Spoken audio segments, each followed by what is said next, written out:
오늘은 역사 속으로 흥미로운 세금 이야기를 떠나볼까요? 바로 난로세입니다. 난로세는 17세기 유럽, 특히 영국에서 시행되었던 세금인데요. 집안에 있는 난로 개수에 따라 세금을 매기는 제도였죠. 이 난로세는 단순한 세금 이상의 의미를 지니고 있었어요. 당시 영국 왕 찰스 2세는 잦은 전쟁으로 돈이 부족했거든요. 그래서 난로세를 통해 부족한 재정을 충당하려 했던 겁니다. 게다가 당시에는 소득세를 제대로 걷기가 어려웠기 때문에 난로처럼 눈에 보이는 재산에 세금을 부과하는 방식이 효과적이라고 판단한 거죠. 세금 징수 방식은 이랬습니다. 세금 징수관들이 직접 집집마다 방문해서 난로가 몇 개 있는지 세는 거죠. 하지만 이 과정에서 사생활 침해 문제가 심각하게 발생했고 사람들의 불만은 점점 커져만 갔습니다. 가뜩이나 힘든 백성들에게 난로세는 너무나 가혹한 세금이었습니다. 소득 수준에 상관없이 똑같이 세금을 내야 했으니까요. 그래서 사람들은 세금을 피하기 위해 난로를 없애거나 심지어 창문을 막아버리는 일까지 벌어졌습니다. 결국 난로세는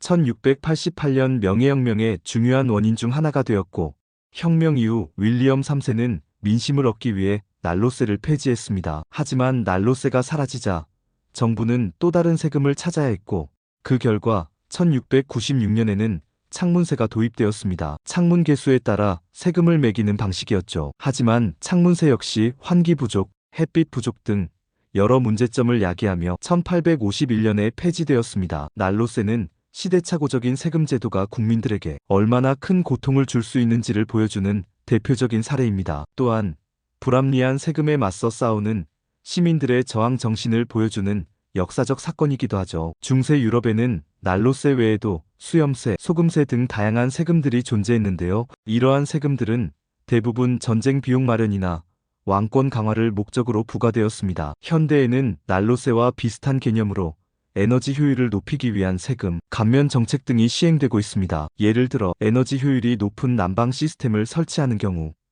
세금 혜택을 제공하는 방식이죠. 과거의 난로세가 국민들의 불만을 샀던 것과는 달리 현대의 에너지 세금 정책은 긍정적인 방향으로 나아가고 있다고 볼 수 있습니다.